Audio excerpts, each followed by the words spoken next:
You're listening to the Sass Says podcast. I'm your host, Christy Rocha, also known as Sass. I identify as a woman, a wife, and a mother. That should tell you a lot already.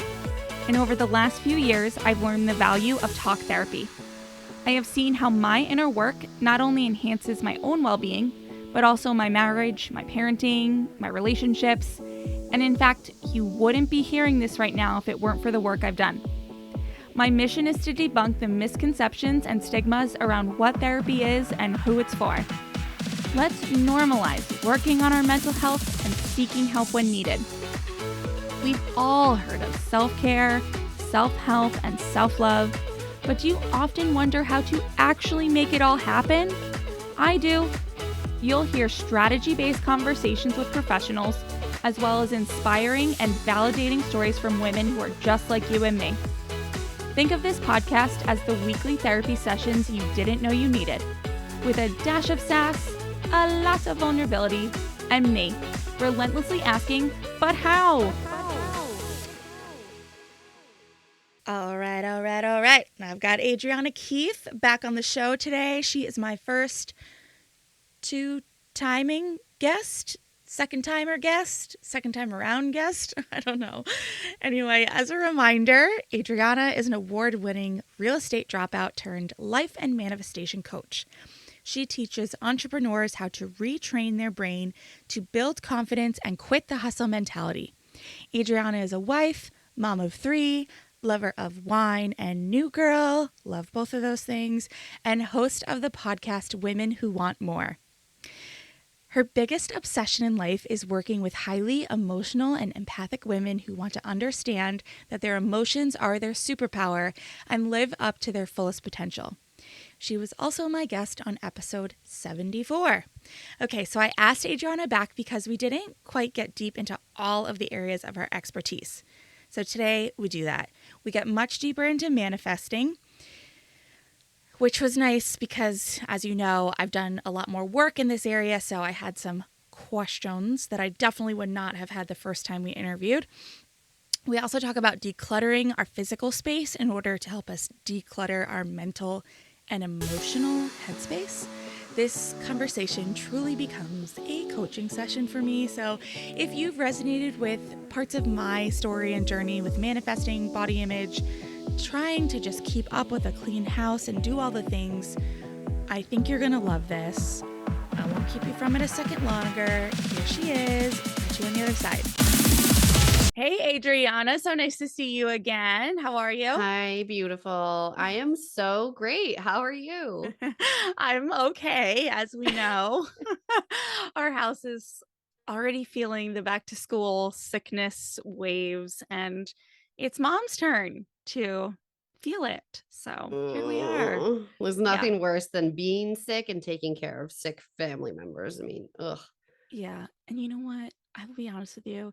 It's bad enough taking care of myself and my kids, but today my husband started feeling it. I And was just gonna make a joke about it, and I was like, I won't throw her husband under the bus, but oh, Lord that's why have I said family mercy. members instead Yes. of kids. Because Oh I know my how that goes. God. Yes, Mhm. it just adds a whole other layer, doesn't it? Yep, it sure does. I want my brain goes like, can I ever just get sick on my own? Like, can I just get sick, be the only one that gets sick? No, Right? apparently Can I not. just be tucked into bed and have Yes. some Netflix and some tea and like maybe let's fake being sick. Okay. Let's do it. Okay. I'm like about that point. No, Oh, this is great. Everything's beautiful. You are going to work through this I like am. nobody's business because you are a powerhouse. You're good. Yeah. You've got See, this this. is why I still wanted to do it because I need this in my life right now. All right. So last time we spoke, we touched a little bit on manifestation, but we didn't really get into it. I could tell that there was a lot more you wanted to say, and I didn't really, we had a lot of other things to discuss. And since we last spoke, I've done a little bit more with it on my own, just learning about actually what it kind of really means to manifest. um, clearing blocks, recognizing I have significant blocks, like all of these things. Can you start off by sharing a little bit about your coming to manifestation, and then we'll move to how you work with your clients, aka how you are going to help me in the next hour? I love how transparent you are where you're like, this is selfish. I literally just want to learn from you. Yes. Yes. Yes, it's not a very linear journey. Mm, I have been, so I say a natural manifester, but we're all naturally manifesting every single minute of the day, whether that's good or bad. That's what we're doing. Thoughts are then our reality. So I've been a natural manifester in the ways of I have been a very positive, future forward, kind of optimistic person all of my life. mhm, And so I think that has naturally brought things to me when I didn't expect them or didn't know how it would just kind of happen. And then a few years ago, we moved into this house that we're in now, and we were unpacking, and I found this big board that I put together when I was in real estate. And at the time, like I was going through like my crisis of like, what am I doing here? What am I doing with my life? I was so burnt out, so exhausted. And I looked at this board and I was like, I forgot about this vision board. mhm. And I'm sitting there looking at it. I had in those couple short years, well, how long was I in real estate? I was in real estate for 4 years. So it was like towards the end of that fourth year, I had checked off half of that, if not 70% of that entire board without even realizing it. Like I was driving my brand new Chevy Tahoe. We went to Bora Bora on our honeymoon. I got married. We flipped a house. Mm, All of these things had happened. And I was like, I completely forgot that I put them on my vision board. How did this happen? Like, what was I doing? And then I kind of looked backwards. I'm sure at the time I had heard a bit about the secret with the law of attraction. And mhm. there's so much more than what the secret shows you. Like it's not just the positive thinking. Um, so that's where I kind of started diving into it. And from that, everything else conspired. Like you're saying, like it's a lot. You have to really dig up your crap. And Yeah. everyone has crap they have to dig up. I have a friend named Katie McMinn, and this is literally what she does as a coach is she works with people on like one of her coaching modalities is called inward awareness. So it's like let's dig up that crap and let's get through it. And Mm, this is a huge piece in manifesting and creating the energy and frequency that you want to be on to bring things to you, because you can sit here and think all day. And I'm saying this from a place of I literally am still working my way out of it. I can sit here and think all day, like, I want to manifest more money. I want to manifest this and that. But then if your energy is not aligned, or if you have these deep seated beliefs mhm. that you grew up with your parents saying like money doesn't grow on trees and you better invest everything into your 401k, and we don't have the money for this or that, like your body is really not where you're trying to place your intention. And Mm, so when you start to do that work to be magnetic, I don't know if you're familiar with them, great brand for all of that healing. If they have a podcast as well, beautiful work that they're doing. And it's really when you start doing all that work, you might think that you don't have these issues. And then you start doing like the meditations or the journaling or whatever it is they have you do. And you're like, oh, I didn't even remember that happened to mhm, me. And mhm, this is how it all comes about. And this mhm. is how you start aligning your energy and your paradigms and your beliefs with things that you want them to be, not things that they were conditioned to be. Yeah. Yeah, the conditions has been big for me recently. But I want to go back. Okay. So that board that you found, when you went back, were there any specific things that you were doing that you can attribute to 70% of that board coming to fruition? That's such a great question. So at the time, I had thought that like really it just happened through my positive energy, whatever. But looking back now, I can clearly see I was taking that inspired action. Mm, I didn't exactly have it roadmapped out. Whereas like if you're intentionally manifesting something, you can literally roadmap it out and you mhm, can, put your energy into one thing one day and another thing the next day. I think because I'm just I'm a very energetic person and I like to do. I like to go go go, and that's who I am by my human design. So I was taking that action. And the other beautiful thing about the way that I was born into this world is I'm naturally a curious person. So if I feel this ping or I hear this ping to do something, to reach out to someone, it just happened this week, actually, craziness.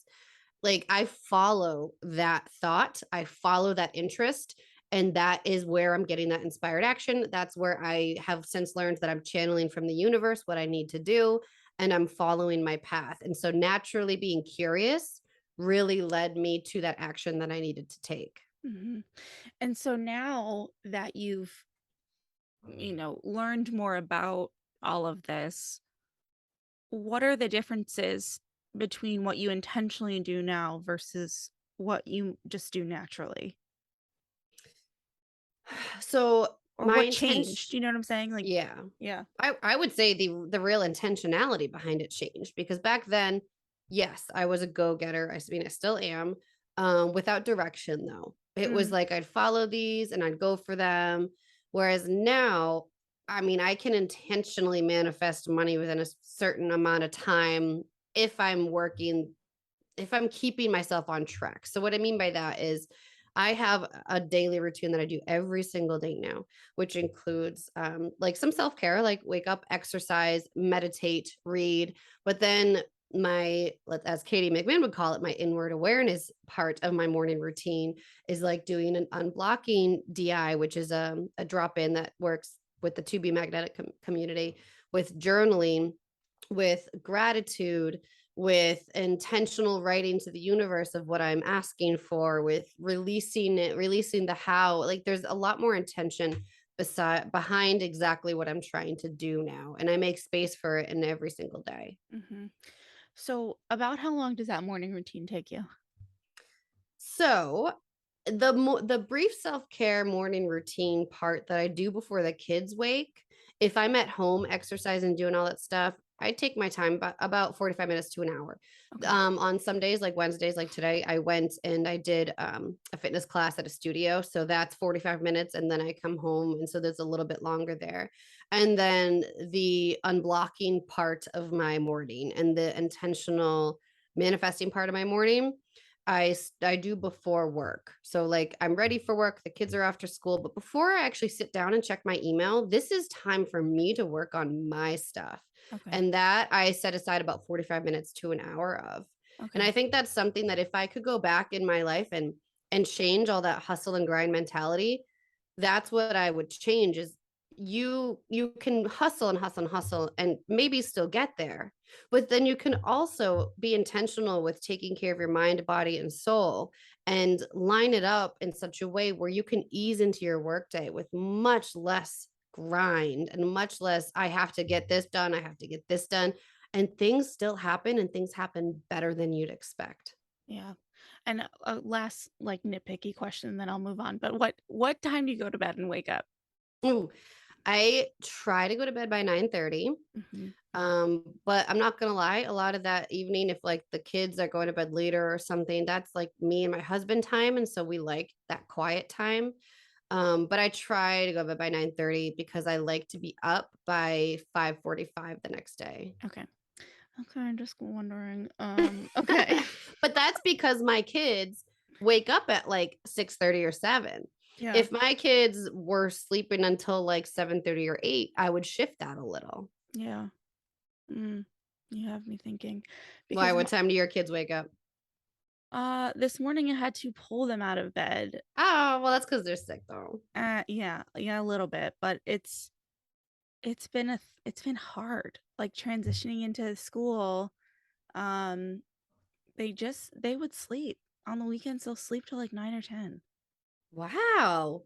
Yeah, That's which like really late. you think it would be good in the sense that that gives me time in the morning that feels doable, right? Like I could get up at Mhm. 7 and get a whole day in, but I don't.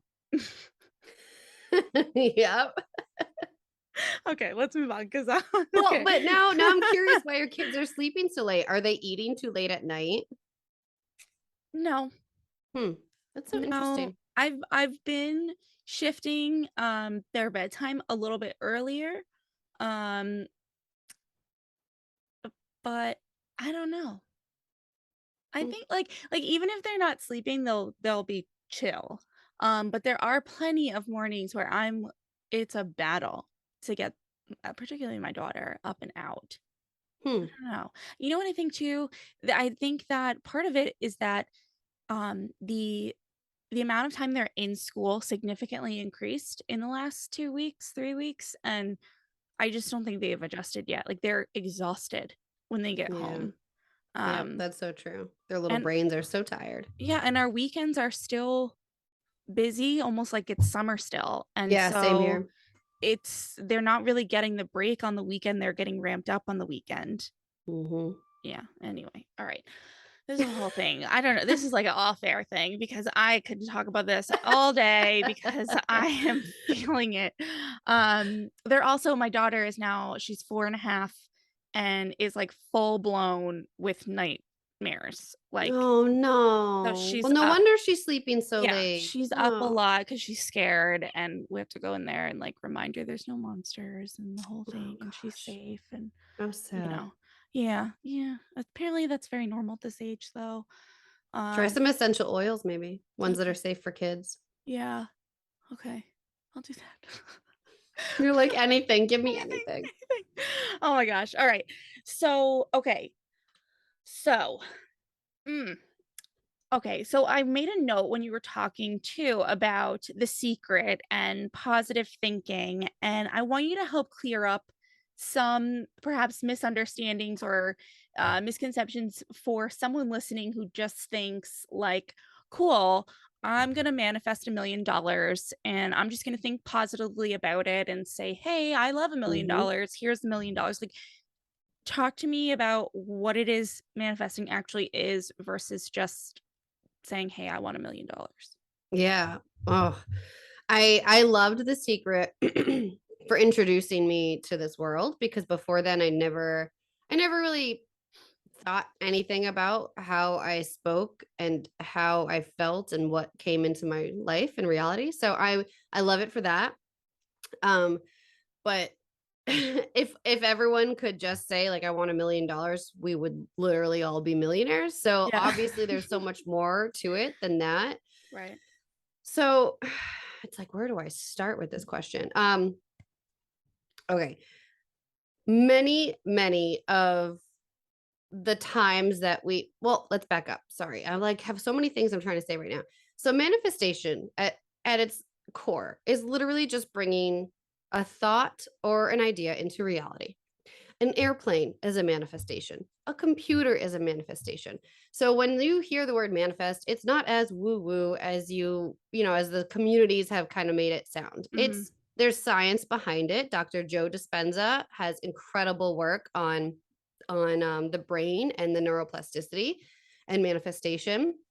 And you can start to see through that science that your voice, the way that you speak, has energetic waves, and they can be good, they can be bad, they can be high, they can be low. You have frequencies to them that are higher and lower. There's Hmm. literally studies done on, and I've done this myself. I was just talking about this on a podcast episode. I You can talk to your plants, and if you speak positively to them, they will grow better. If you speak negatively, they will actually do really poorly and die. And I am not a green thumb. I do not have a green thumb. I am actually shocked I can keep my 3 children alive. So I was like, okay, I really want to be intentional about these plants. I want to have plants in my house. I really do love plants, and I just have not really been able to keep them alive. So I was practicing this in my own house, and I have seen it work firsthand. The positive speaking to your plants can actually help them grow. And that is science backed research. My husband jokes with me all the time. You speaking sexy to your plants again? I'm like, yes, I am. But they're looking beautiful. So what are you gonna say? So I feel like I went off a tangent there. Well, what is manifestation, right? What is manifestation? So, Like, and it's yeah. understanding that everything is energy. Everything is energy. You are the same energy that this microphone is, that the grass outside is, that my water bottle is, that $1 million is. Money is energy. Everything is Mm. energy. What happens when you get nervous or scared? Do your hands start to shake, maybe? Maybe Yeah. your heart starts to pound, maybe start to sweat Get because it's nauseous. all energy moving through you. It's Yeah. all energy. So when you can start to understand and identify that your energy needs to match the energy of what it is you want, it starts to make more sense. So if you're sitting there saying you want $1 million, but then maybe you have these deep down beliefs that you're not worthy of $1 million. How am I actually going to make $1 million? This can't actually happen. Blah, blah, blah, blah, blah. A couple different things can happen. One, you're putting out the energy of I'm not worthy. So the universe, God, source, whatever you choose to believe in is like, okay, we will not give you that $1 million. Mm-hmm. Another possibility is that you have so many deep seated issues around money that you don't even know. Like maybe you saw your parents get into fights about money all the time. And so that kind of, not belief, but that kind of story in your system can make you afraid of having money for fear of fighting with your spouse without Mm-hmm. you even knowing it. So you're still putting out the energy of fear without even knowing it. So a lot of this work is unpacking that trauma, working through all of that, and then truly feeling that you're matching the energy of what it is you desire. If you want a red sports car, like you're dying to have a red sports car, but then every time you see someone in a red sports car, this other beautiful woman's driving a red sports car, and you're like, "Oh, screw her. Why does she get to have a red sports car?" Or, wow, I'm so jealous. Like they get a red sports car and I'm driving this. Mm-hmm. You're literally telling the universe that that red sports car does not make you feel good. Right. So it's going to be like, I'm not going to give you this. It doesn't make you feel good. Mm-hmm. If you want something, you need to feel in your bones as if you already know it's yours. It's inevitable. It's already coming to you. When you see that red sports car, you say, "Oh my gosh, I am so excited by that sports car. I cannot wait until I am driving that sports car, till my hands are on the wheels." Like picture it, really envision it happening. Fun fact, your brain cannot determine what's happening in outside world or what's happening just in your mind. So if you're sitting there envisioning what is going on and you're really getting into it, like you want to feel the feelings. What's that feeling? What's pure elatement, excitement, and joy and happiness driving down the Pacific coast with that little red sports car? You want to feel it. And your brain literally thinks it's happening. So what's that doing to your energy? Everything is shifting Mm-hmm. and you're matching that. What you're not going to get what you want, you get what you are. If Mm-hmm. you could take anything from all of that I just said, it's not about what you want, it's about what you are, and that will match you. Okay. Okay. Okay. Here's where I get stuck. Okay. Mhm, With this. One is I get caught up in, let's use a sports car example. I get caught up in when I'm gonna like try to reframe the thought of from ugh to wow, I can't wait till blah blah blah blah blah. I get caught up in the tense, like the tense of the language that I'm using. mhm, Like, do things like that matter? mhm. You It know, does. like okay, so like and okay, so combined with that, I sometimes feel like I'm trying to convince myself rather than really be it. So how do like how do we shift? How do we do that? Like I get it. I have to go back in time and like look at my feelings towards cars and money and red and all the things. And I feel like with certain aspects of my life I'm doing that on a regular basis. But I still sometimes feel like I'm just trying to convince myself rather than I really just embody it. So tell me first, can you give me an actual example of you trying to convince yourself and how that feels in your body? Yeah. Like so all of this mainly has to do with my body and my body image and Mhm, how I think of myself, what I believe is possible for my body, mhm, all of those things. And so I like a week ago, I realized that I was trying to skip over a major point in the process. I was trying to skip from I hate this to everything's great. I have this body. And I skipped over the acceptance piece. But I cannot for the life of me truly figure out how to accept where I am because I ultimately want to change it. Mm. I know exactly what you're talking about. As a woman who has had 3 children, I know exactly what you're talking about. And this is the biggest reason why a lot of people are like, I hate affirmations. They make me feel worse. Like, because that someone didn't teach it to you the right way. Because you don't want to just walk by the mirror and tell yourself I am beautiful when really you're like, there's nothing beautiful about that. Like that makes you feel worse for trying to tell yourself you're beautiful. What I encourage you to do, I don't know how much you meditate or do anything, any sort of visualization, without getting into too much detail about what you don't like about your body. I want you on your own time, in your own mind and space, to go through the moments of your life that gave you that body.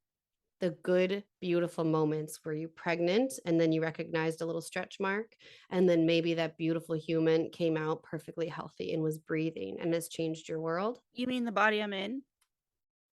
Yes. Okay. Yes. The body Like you're in. like Yes. what gave me that body meaning like the body I'm in. Yes. So Yes. Thank you for clarifying that. we're trying to associate, like positive things with this current. Acceptance. Correct. Okay. Because if you can't love your body as is, Right. you're not going to love your body when it's at whatever weight. Right. That's what It's I'm not dealing with right. for like a very long Mm-hmm. time now. Mm-hmm. Right. And so, how can you look at your body in a way that reminds you of the beauty it has brought to this world? Mm, How can you look at the cellulite and think, man, I gained like 50 pounds, 80 pounds with Dean. My son's name is Dean. And boy, that took a toll on me. But like, look at this beautiful human and look how he's changed me. And like, go back to the birth. I hope that the birth of both of your children was a happy, healthy oh birth. yeah. Very If good. not, go Yeah. back to the beautiful moments when they were a newborn or whatever feels good to you. Your body is a warrior. Like Yeah. for real, your body is a warrior. We literally grow humans and spit them out. I mean, it's not that simple. Yes. But like maybe even just working on one piece of your body at a time. Yeah. And think about the fact that you're able to use your legs, Hmm. that you're able to pick up your children, that you're able to fit in a normal sized airplane seat. Hmm. These are things we take for granted every single day. Hmm. And it's not so much looking at it as feeling guilty for taking it for granted. It's wow, look at this body. It has accomplished so many things. My heart is still beating. Hmm. I'm able to walk out the room right now. I'm able to speak. Hmm. What does your body do that you are grateful for, that you take for granted and that you want to spend time focusing on? And that's a journey. It's I not know going to it happen all overnight. takes so long. I know this millennials, man, instant Yeah, like gratification. come on. I know. But you're saying you just found out last week that you were skipping the acceptance piece. I know. Oh boy. Mm-hmm. I know. Mm-hmm. I know. And not to mention the studies that are correlated, which I also try practice this on myself and can speak to it. The studies that correlate your mental health, your mental well-being, and your excitement and joy and purpose in life associated with your weight. When I was postpartum with Dean, this most last time, he's a year now, coming out, I would say it was like the first 8 months, maybe I was really struggling with like, I'm just not losing these last 10 pounds, blah, blah, blah, blah, blah. And then I was like starting to work on all my deep stuff and then the beauty in my life and being more present and intentional with each moment. And that weight started coming off. Mhm. And it's not like I wasn't trying, Right. but I wasn't trying as hard as I did years ago. Like when I lost weight for my wedding, I was really going hard. Right. This time I was kind of just naturally doing what felt good to me, and that weight started shifting.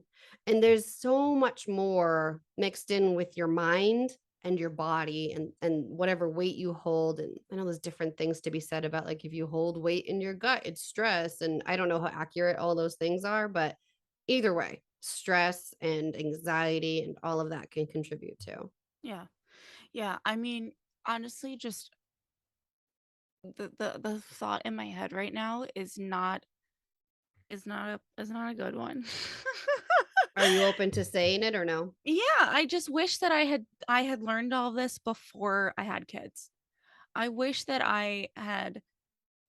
but the thing is, like, I didn't need to, and it wouldn't have hit as hard. Like, I can talk myself out of both sides of my butt and recognize why it had to happen this way.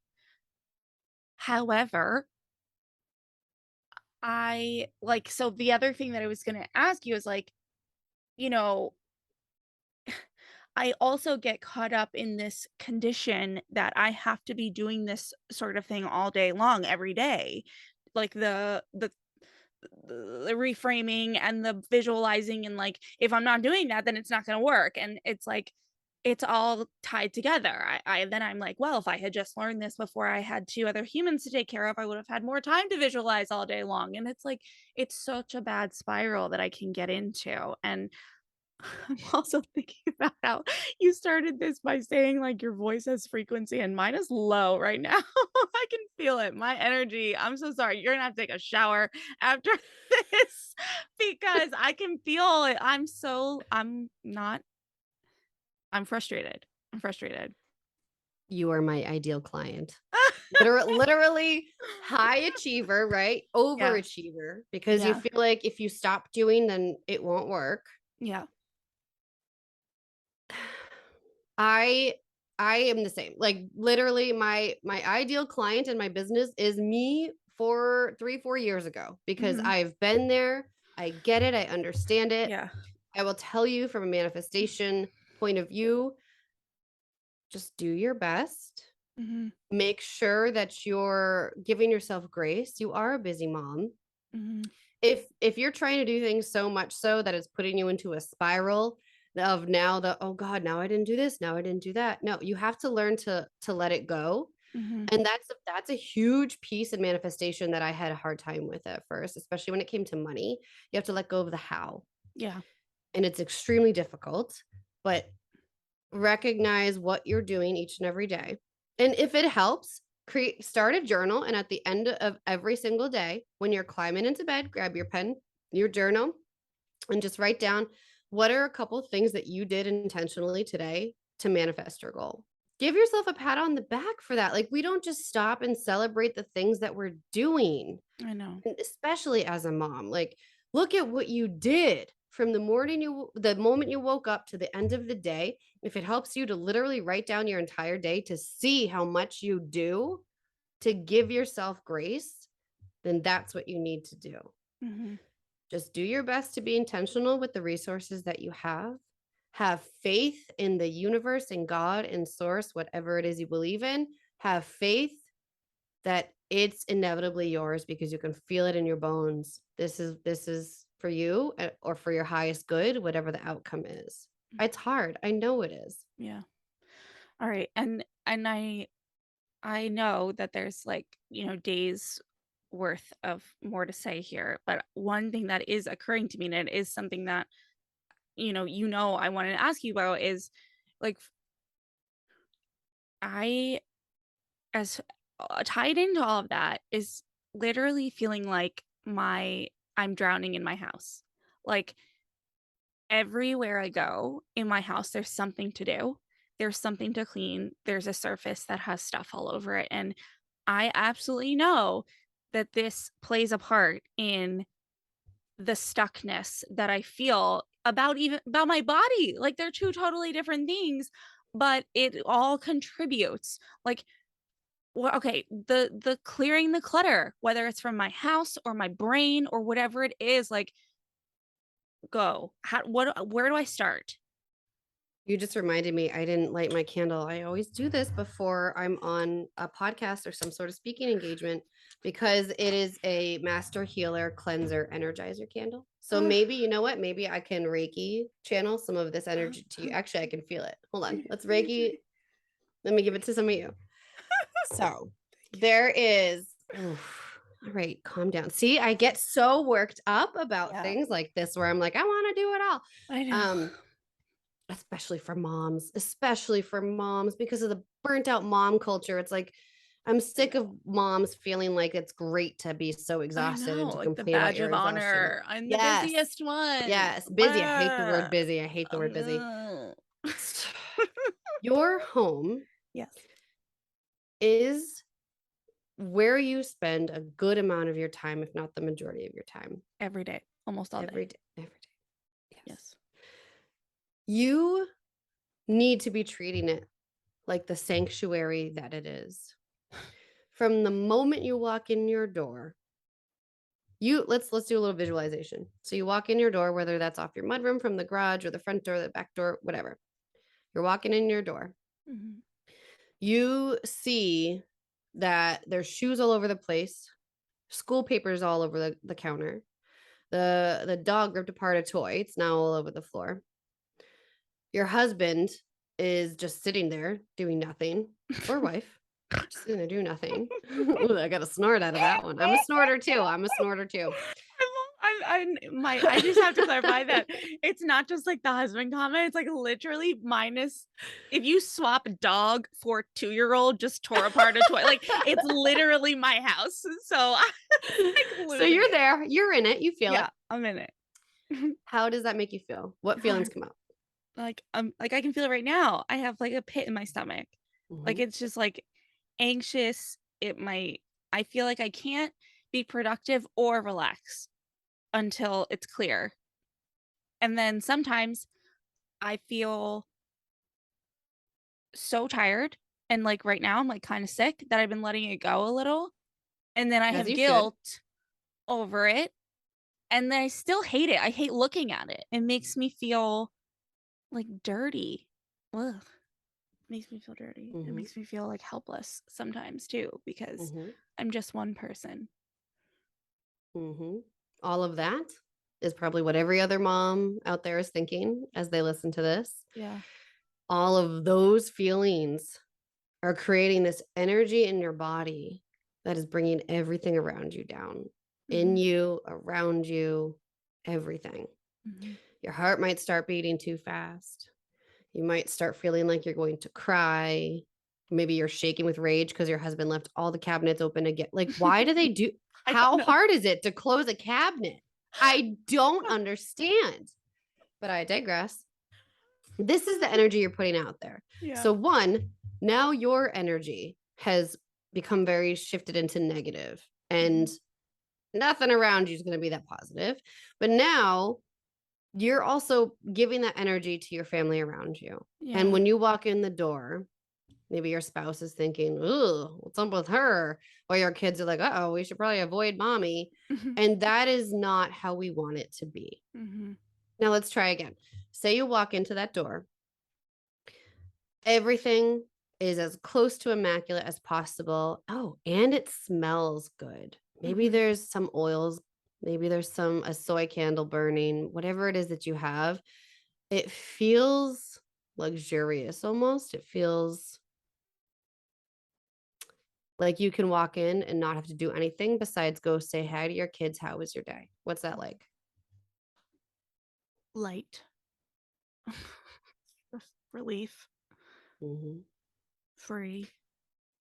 And then do you see, I mean, they can't see, but your body language literally just changed just by thinking about that. I know. This is all the energy. Power woman pose. Yes. Totally changed. This is all energy. And then your kids are like, "Mommy, mommy, mommy." And your husband's like, "Hi, honey, how was your day?" Well, hopefully, "Hi, how was your day?" This is how you want to feel. And it goes so much deeper than shoes on the floor and a mess that has to be tidied up. It is literally impacting your state of being. Science research shows that the more cluttered house you have, whether that's the amount of things you own or just clutter everywhere, the higher the rates of depression, anxiety, stress, burnout. It's all related. It's all related, especially with productivity. For me, I know exactly why you said productive because I have to clear like my workspace. It has to be clean. I mean, right now it's not so much. I've got like a lunch I tried to stuff in my face before this, and then a few other notes from earlier today. But for the majority of the room, it's clean because that's how I need it in order to feel inspired and to feel like I can process my energy in a way that's going to help people. And that's what people like, if I don't clear my desk, I feel like I can't get any work done. And that's actually a thing. Like that's actually in your brain. Do you know what also is a thing? Is that I had to empty the sink before this. I'm not even in the same room. I can't see it right now, but like I just felt better coming into this knowing the sink was clean. And that is the society that we live in, with the societal expectations of what a mother is supposed to be doing, especially a mom that, quote, stays home with the kids. Right. Oh, honey, what did you do all day? Are you kidding me right now? Like, I know. Oh my God. I was a stay-at-home mom for a short while. I could not do it. I couldn't do it. It was exhausting. And this culture that we live in, the expectations are that we're supposed to constantly have a clean house, but at the same time, we're supposed to be taking care of our figure and staying in fitness classes. And then, at the same time, we're supposed to be being a Pinterest mom and taking our kids to all these classes and activities and hobbies. And don't forget to pleasure your husband. Make sure they eat broccoli. Let me show you how to sneak all these carrots and everything into all the food that they will actually eat, which they don't eat. Right. I know. And it's so much pressure. Yeah. And then if you're a working mom, you're a working mom, you don't want to stay home with your kids. But then you're staying with your kids. You don't want to earn money for your family. You can't win. You can't win. And so who were you trying to please other than yourself?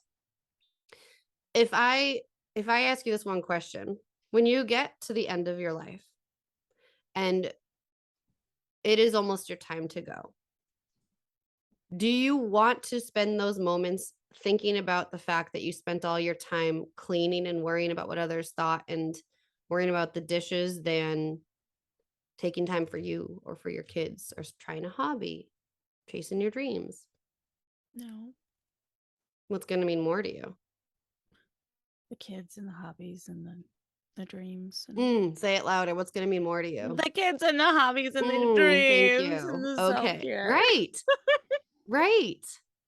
This woman named Bronnie Ware wrote a book called The Top 5 Regrets of the Dying. I don't know if I mentioned this on our last call. I don't think so. She worked in hospice essentially, and she ended up writing a book because she heard the same 5 regrets every single time. And it was like, I wish I hadn't worked so hard. I wish I had let myself be happier. I wish I hadn't let the expectations of others control what I did. All the same things. And I knew from the moment I heard that, I did not want, that wasn't going to be me. It wasn't. So now I'm that mom that drops off the kids at Girl Scouts instead of staying. And I say, peace out. I'm going to go spend my time at CVS doing, I don't know, but not here. Right. All right. So going back to our visualization of walking into my house,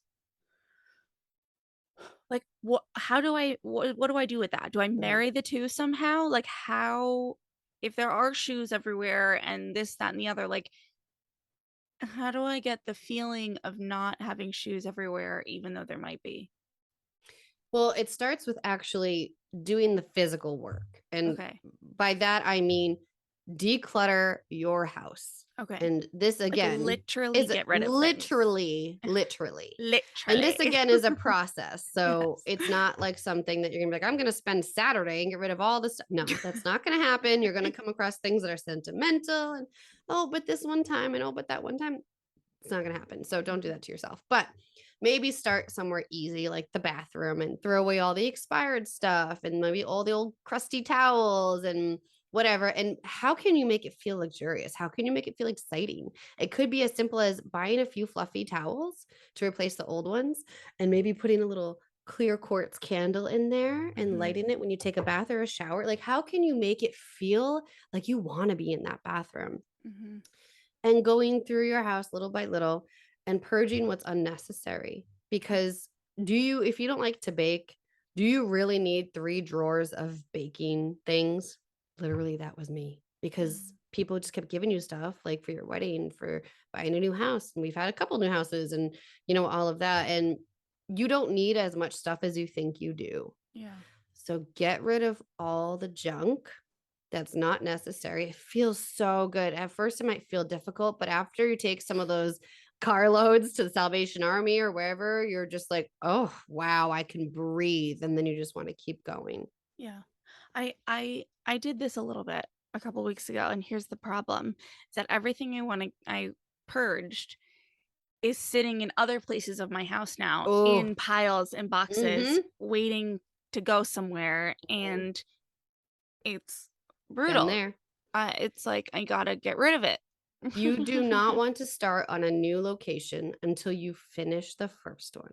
And that Oops. includes putting it in your car and literally putting on your calendar that you are going to take this and drop it off at what?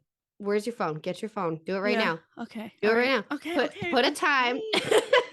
Okay. I'm on Select a it. time that. Do you know where you're going to drop it off? I know the bulk of it. Okay. Because like for people it's like so me, hard. it's hard People to won't, find a place. yeah, like Yes. people won't take used toys, even if No. they're like beautifully, like Mhm. practically new used toys. It's very frustrating. I know. It is frustrating. Breaks my heart to throw them out, but like I know, but there's this cool website. I think it was called Books Box, Boox, I think it was. It's for clothing, okay. but it's a consignment, but they send you the box, you send in whatever, and they tell you what they'll give you, and you can accept or not, and you can get rid of a ton of kids' clothes that way if you want to make some money. Okay. Or I'm sure adults' clothes too. I don't really remember. Yeah, there's a secondhand store in my town too, Okay. but they're kind of stingy. Yeah, well, everything since COVID got a little bit harder too with what they Yeah. accept and what they don't.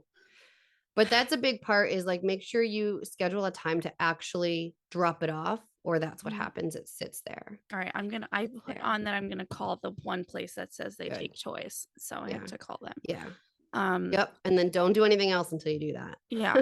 Okay. So the other thing that comes to mind with that, and it might seem simple, but I'm not one to get emotional about purging. Like I will throw away. My thing is that I can start to get so into it that like 6 months later I'll look for something or I'll need something and be like, oh, I had one of those and I got rid of it. Like it'll be the first time I'm gonna use it in 2 years and I just got rid of it.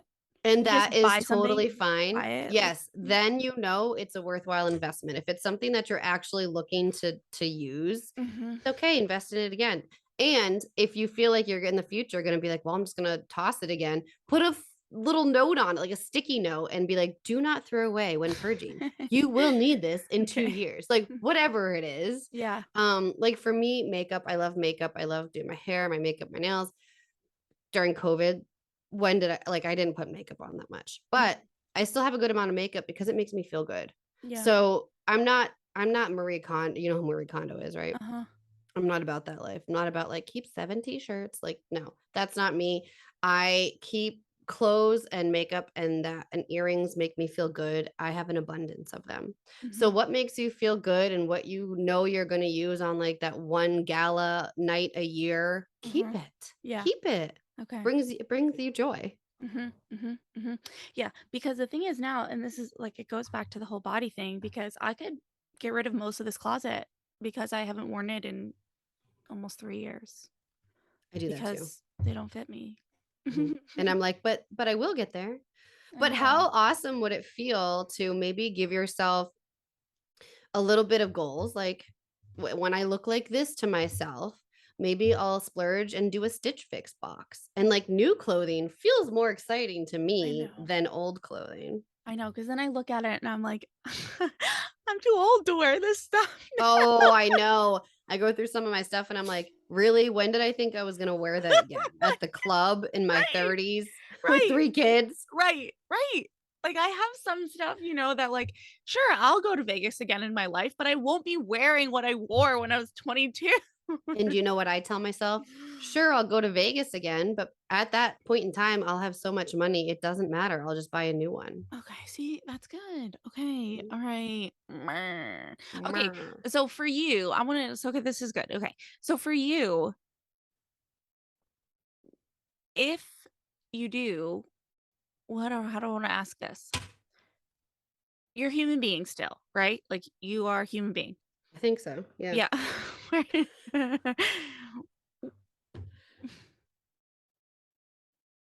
Is there ever a time where, just using that example, you are questioning of, hey, when I go to Vegas, it won't matter because I have so much money, I'll buy another one? Like, are there areas in your life where that's not so certain, and how do you get through it? Like, how do you process that? I'm in the middle of processing one right now, and I will be completely open and honest about what it is. A lot of times you'll get the question of, well, if you know how to manifest, if you teach manifesting, why don't you have like $1 billion? Recently, I was recognized, well, not recently, I was open to trying to figure out, I shouldn't say I recognize, why I was plateauing in my income. Why can I not get further? Turned out I have way more money issues and worth issues than I understood I had. And so that's the work that I'm currently going through right now. And so, along with that internal work, a lot of childhood stuff, a lot of child work, I am also kind of starting from scratch with my manifesting practices and saying to myself, okay, let's manifest $1,000 in the next 21 days, blah, blah, blah. So I was doing that experiment that started in the beginning of September. I'm up to $1,400 from random sources. So this is not like so much just from work, whatever. It's just like random sources. And it came to me in the most random ways. Like someone who I pet sit their dog for, unfortunately, the wife ended up having to have a procedure done last minute. And so they asked me to pet sit their dog. And so that was a few $100s, and just these random things that came in throughout this process. And so I'm sitting there like, okay, $1,000 minimum is what came to me. Now let's work on $5,000. You can change that to $1,500. You can change it to $2,000. It's like a ladder that you want to climb, and it's expanding that trust. It's expanding my faith that it's going to happen, because I can't go from, cool, I can manifest any material thing I want. Like I can manifest a purse or a new car, but I'm going to now try and manifest $50,000 when in my gut, I feel like that's not possible. So baby steps, back it up and take baby steps. Yeah. $10, do Yeah. $10. Yeah. And then you're like, oh, I did it. And then yeah, you it's start like to you have to see it work, right? Like building that trust muscle, build the just trust like going to the muscle. gym. Build the trust muscle. Yeah. Okay. You got so many things to do for homework. See you writing down so much. I know, because I'm like, I can feel it. Like I can feel I'm your there. frustration, and I want you to let it go. Yeah. I want you to let it go. I can feel your drive to get something done, but you're almost overworking yourself. Yeah. So allow yourself to take a step back, pick one thing to focus on. That's actually a book, The One Thing. Very good book. Highly recommend it. Yeah, I was going to say, are you writing that down? Yes. Pick one thing and spend maybe a few weeks, maybe a month, whatever feels good to you, and then try to implement another. It's like building a habit. Yeah. Yeah. Okay. All right. Okay. Although I feel like when we're talking about walking into a cluttered space, the one thing that we did miss talking about is like, what about the kids throwing their shoes everywhere and your husband doing whatever? And it's like, you can't control what other people do, but you can create systems and ask them to recognize that this would make you feel better. Be vulnerable about your emotions, and then ask, what systems can we make as a family so that when you come home, shoes go here. Husband, when you get the mail, mail goes here. This would make me feel so much lighter. I would feel respect. I did a workshop back in like May, I think it was, and one of the women said, she said to her husband, after years of him not making the bed and it literally ate away at her, she said, when you do not make the bed, it feels like a giant F you. And do you know what? He made the bed every single day after that. Yeah. You just have to communicate your feelings. Yeah. It doesn't work every time. I'll tell you that. But no, I mean, there's like clutter. There's clutter. There is. I know there is. Like right now, my playroom is a war zone. But there's also the actual cleaning. Like I hate doing it, but I have to do it. it's not something you can outsource. Or make it enjoyable for yourself. Make that time for podcasting, dancing to some music, I know. whatever you want to listen to, make it enjoyable. Yeah, that worked for some time, but then I get like, meh, I don't know. All right. You don't have to solve all of my problems in 1 hour. Well, we can sure try. Oh, I wanted to talk to you about human design too, but it definitely feels too big for the next 5 to 15 minutes here. So, is there anything about clearing clutter or manifestation and anything that we've talked about that we missed that you feel like, given everything we've talked about, this is really important piece? I think the most important piece to take away from all of this conversation is to do baby steps and take it one day at a time, because then you're going to feel like a failure if you can't do it right. And there is no doing it right. There is doing it for a way that feels good for you, where you can find your flow. I do have on my website free downloads and guides to help walk you through things like this. I do have an online course, an at your own pace course on decluttering and manifestation combined. I'm waiting to tidy up a few things on it before putting it live again. But if you want access to that when it opens up again, you can join my email list right on my website and check out more information about human design there as well. Yeah, I downloaded the clutter one. That one's really good. Good. I scanned it, I just haven't done it yet, but it's very thorough, and I Good. I'm happy to hear that. I'm happy to hear that. I know. All right. Okay.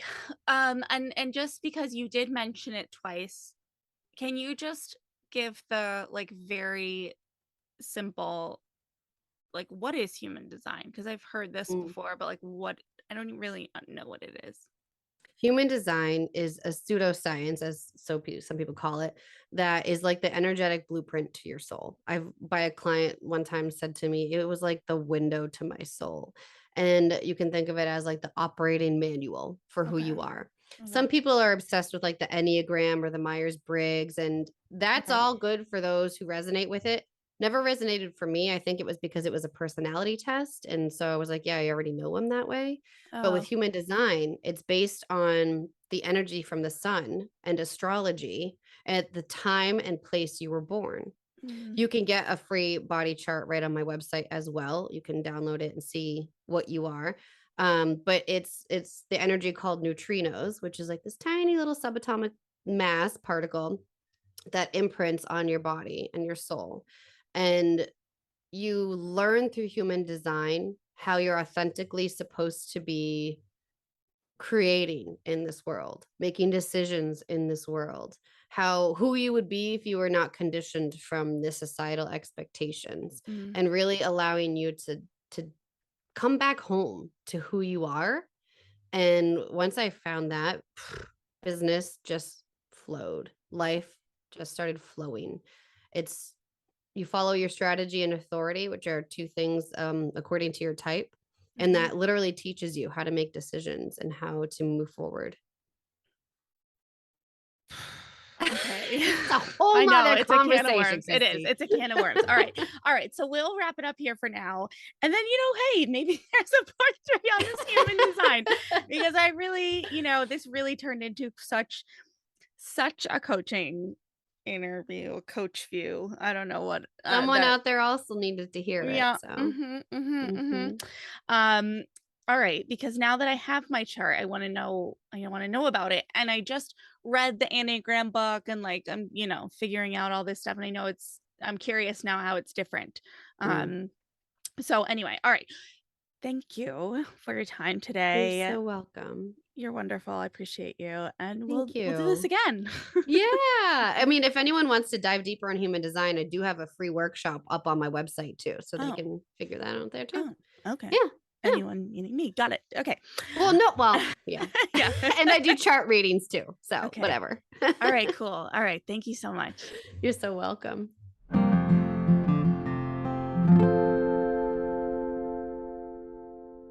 The phrase that is sticking with me after this conversation, this intersesh, TheraView, whatever word we want to use for basically an on-air interview turned coaching session, is expand the trust.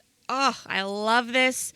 And it is so relevant to me and where I'm at with manifesting and my whole journey. I have to say, I never in my life expected manifesting to be this hard. I don't know, maybe that sounds silly, right? But before I really took time to get some more education on manifesting, as much as I hate to admit it, I did really just think of it as visualizing what I want, thinking about it, and I don't know, like waiting for the magic to happen. I didn't realize how deeply rooted our thoughts and beliefs are. And as Tara Brunette says, you can't fake your frequency. And then now, as she and Adriana have said, your body knows. Your soul knows when you're full of crap. Manifesting is a lot of unpacking your stuff to then figure out how to repack it in a way that better suits you. And all of this to say is that I think that's what I need to work on, is expanding the trust. So when Adriana gave her example of manifesting $1,000 in a month, and she shared that, we can start with manifesting $10. Yeah, this is what I want to do. But what I haven't decided yet is if I want to start with money or body. Part of me feels like start with body, right? That's what most of this is all about for me. But that's tricky because I gotta give more thought to what that would really look like. My instinct is to say, start with 3 pounds. But that would mean weighing myself, and I have no interest in doing that. And it feels very diety. It feels very diet culture-y. So then I think start with manifesting that you'll fit into, a certain shirt or a pair of pants. But I don't know, it still feels kind of diet culture-y to me. So maybe, Adriana, if you're hearing this, you can shed some light. But it's not quite sitting right. So maybe it is money. Maybe it's manifesting $10 and building that trust in myself, in the universe, in this overall manifesting process. And maybe that will help it click a little bit more with my body. I'm going to take all of this to therapy this week and see how it fleshes out. All right. Yeah, we'll see. I'm knee deep in this one, as always, processing everything. I don't know. All right. Thank you, Adriana. Thank you for listening. Let's keep the conversation going. DM me, email me, however you're comfortable. Are you working on this stuff too? How's it going? Where are you stuck? How are you pushing through? I want to know.